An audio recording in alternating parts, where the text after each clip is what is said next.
आवाज़ की दुनिया के दोस्तों, कैसे हैं आप लोग।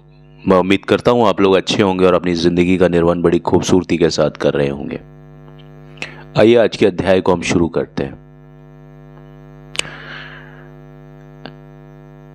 राज कपूर का नाम आपने सुना ही होगा और आर डी बर्मन साहब का नाम भी आपने ज़रूर से सुना होगा। कई बार मैं ये सोचता हूं कि क्यों राज कपूर से आर डी बर्मन की एक सम्मानजनक दूरी रही। क्यों ऐसा लगता है कि राज कपूर के लिए गाना कंपोज करने से आर डी बर्मन को थोड़ा सा एक इनकार रहा।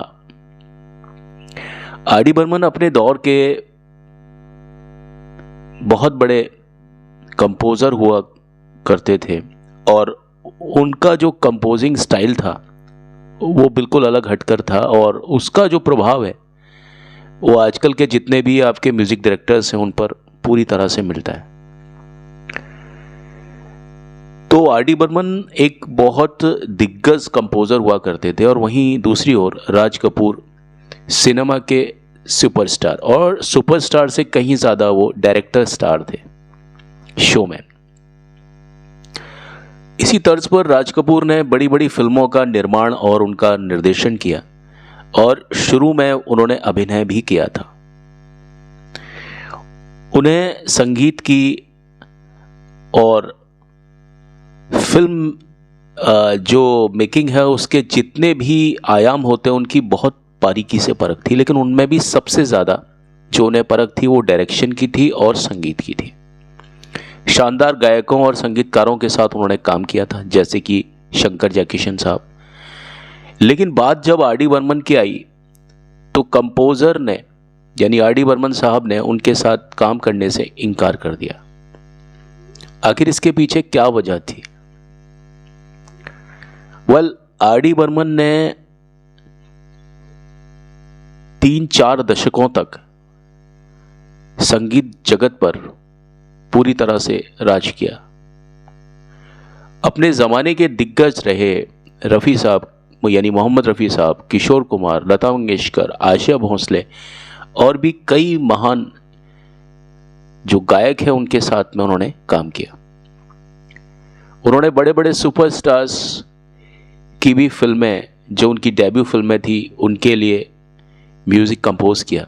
जैसे असरानी साहब ने जब फिल्म बनाई तो उसमें म्यूज़िक आर डी बर्मन साहब का ही लिया। जब अमजद खान साहब ने बनाई कोई फिल्म तो म्यूज़िक आर डी बर्मन साहब का ही लिया उन्होंने। जब संजय खान ने अपनी कोई फिल्म बनाई तो म्यूज़िक उन्होंने आर डी बर्मन साहब का ही लिया। बाद में चलकर उन्होंने चेंज भी किया, लेकिन शुरुआत आर डी बर्मन साहब से हुई। जब किसी ने अपने जैसे डैनी डेंगजोंगपा ने जब अपनी फिल्म बनाई फिर वही रात, तो म्यूज़िक आर डी बर्मन साहब का ही लिया। किसी स्टार ने जब अपने बेटे को या बेटी को लॉन्च किया तो ज़्यादातर जो म्यूज़िक था वो आर डी बर्मन का ही था।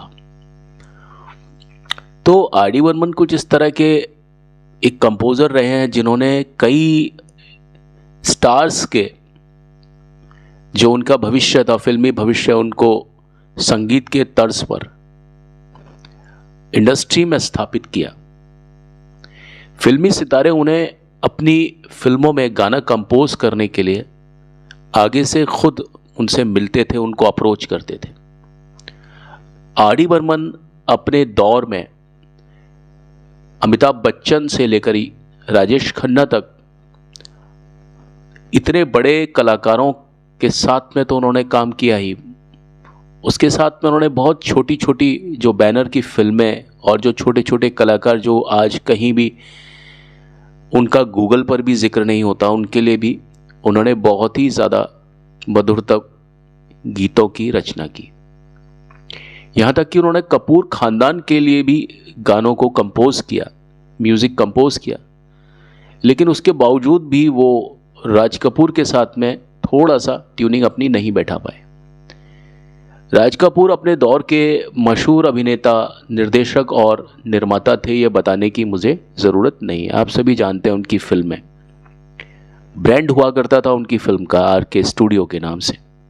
RK films.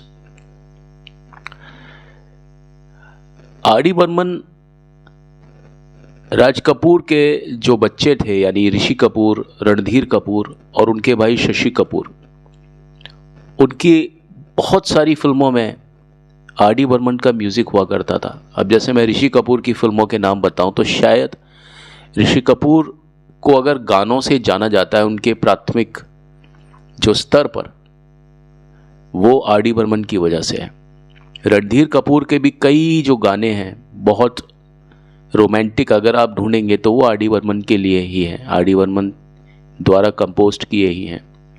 और उसी तर्ज पर शशि कपूर के लिए भी अगर आप कोई गाना देखते हैं, जैसे तुम बिन जाऊं कहाँ, कि दुनिया में आके, प्यार का मौसम, या अगर वहीं दूसरी ओर आप देखें कि तेरा मुझसे है पहले का नाता कोई, यूं ही नहीं दिल लुभाता कोई, आ गले लग जा, इस टाइप के बहुत सारे फिल्में, कह दूं तुम्हें या चुप रहूं, फिल्म दीवार, इस टाइप के जो गाने थे शशि कपूर साहब के लिए, वो RD बर्मन ने कंपोज किए थे। लेकिन जब राज कपूर साहब के साथ काम करने की बारी आई तो उन्होंने, यानी RD बर्मन ने उनके साथ काम करने से साफ इनकार कर दिया था। और इसके पीछे कुछ खास वजह थी।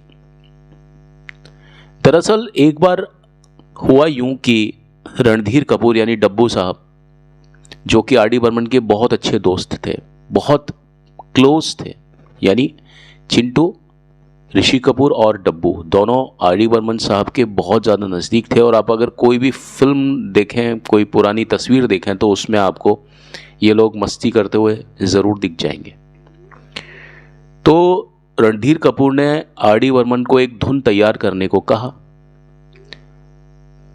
RD बर्मन को यह पता नहीं था कि उन्हें यह धुन राज कपूर के लिए बनानी है, और रणधीर कपूर ने भी संयोगवश इस बात को RD बर्मन से छुपा लिया।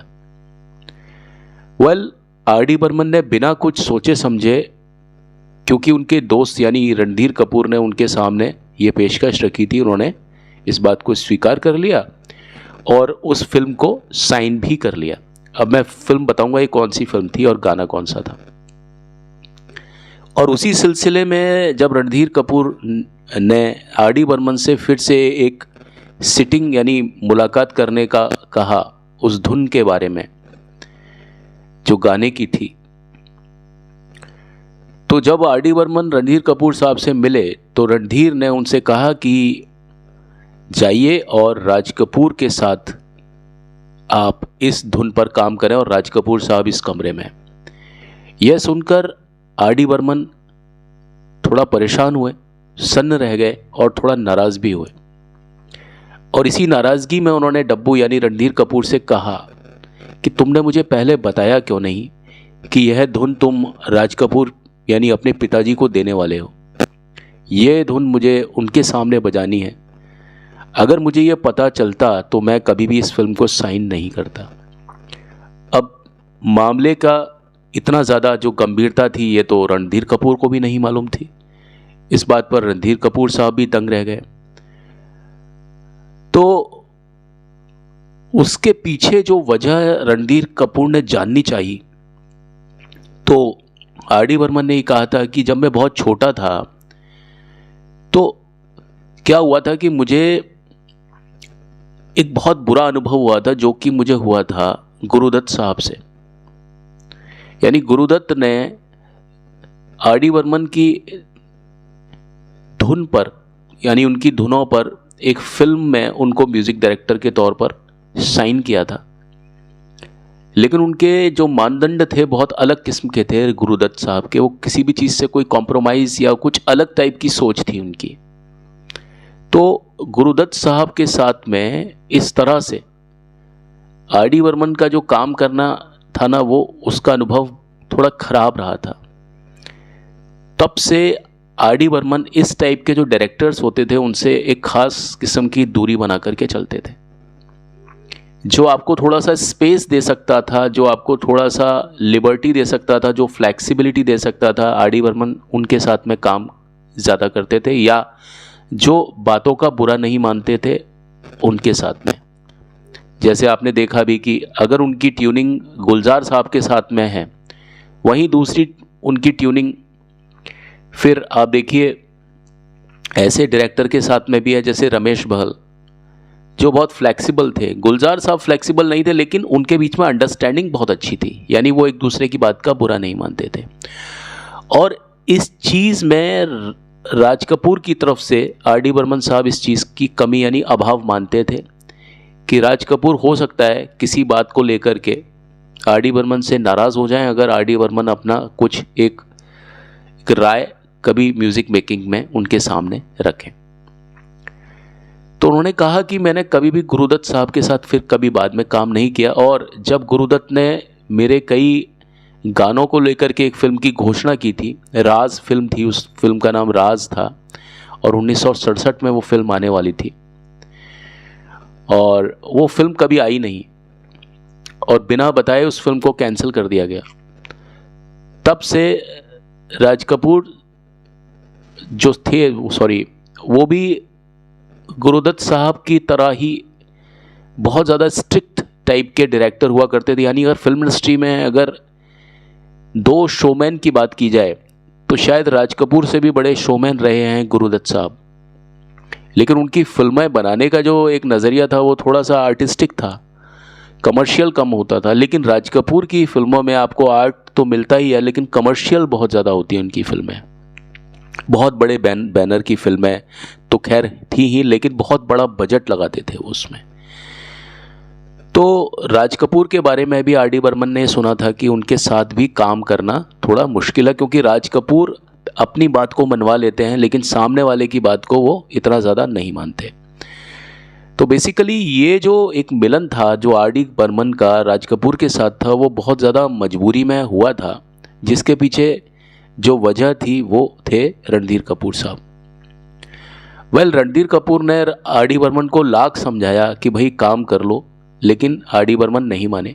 आखिरकार नर्वस होकर उन्होंने राज कपूर की जो फिल्म थी, यानी नहीं माने हालांकि आर डी बर्मन, लेकिन फिर भी थोड़ी देर में वो मान गए, और वो जो गाना था उस पर उन्होंने काम किया। और आप जानते हैं वो गाना कौन सा था, और राज कपूर इस गाने की पहली जो लाइन जो उन्होंने सुनी, धुन सुनी, उस पर ही राज कपूर पूरी तरह से फिदा हो गए उस गाने पर, और खुशी खुशी से अपनी तरफ से सहमति दे दी। और ये गाना इतना ज़्यादा सुपर डुपर हिट हुआ, इतना ज़्यादा कि आप क्या कहें। और उसमें राज कपूर साहब ही उस पूरे गाने में दिखाई देते हैं। हालांकि वो फिल्म उन्होंने अपने बेटे के लिए बनाई थी। उस फिल्म का नाम था धर्म करम, जो कि रणधीर कपूर साहब के लिए फिल्म बनाई थी उन्होंने, और गाना था एक दिन बिक जाएगा माटी के मोल, जग में रह जाएंगे प्यारे तेरे बोल, दूजे के होठों पे देकर अपने गीत, कोई निशानी छोड़ फिर दुनिया से बोल, एक दिन बिक जाएगा माटी के मोल, जग में रह जाएंगे प्यारे तेरे बोल, ला ला ला ला ला ला ला ला ला ला ला। तो ऐसा कुछ रहा राज कपूर साहब और आर डी बर्मन साहब का वो एक अनूठा सा, एक अनजान सा रिश्ता, जिसने बाद में चल कर के इस फिल्म और इस म्यूज़िक के ज़रिए बहुत ज़्यादा एक धूम मचाई। और उसके बाद में एक दो फिल्में उन्होंने एक साथ फिर की थी, जैसे बीवी ओ बीवी 1981 की मूवी थी, जिसमें साथ में फिर ये लोग मिले। बैनर कुछ अलग था, लेकिन प्रभाव राज कपूर का ही था, यानी राज कपूर साहब की गानों पर खास तौर पर नज़र रहती थी, और उस फिल्म के भी सारे ही गाने बहुत अच्छे थे। फिल्म के कुछ गाने जैसे कि गोरी हो काली हो या नखरे वाली हो, कैसी भी दुल्हन तू ला दे, हाथों में सबके तेरी है डोरी, अपना भी चक्कर चला दे, या वक्त से पहले किस्मत से ज़्यादा, किसी को मिला है ना किसी को मिलेगा, प्यार से बढ़कर ना रुक कोई। ऐसे ही दो तीन बहुत प्यारे प्यारे उसमें और गाने हैं। तो ये भी राज कपूर साहब के साथ में ही उनकी फिर एक सिटिंग रही, और एक अच्छा सा फिर एक जो इनका तारुफ था वो आर डी बर्मन के साथ में भी रहा। वेल, आज की सभा में बस इतना ही। अगली सभा में आपके समक्ष एक बार फिर से हाजिर होता हूँ। तब तक के लिए मुझे आज्ञा दीजिए। Thank you and have a nice time. आप सभी खुश रहें, आबाद रहें, मस्त रहें। फिर से मिलते हैं, बाय।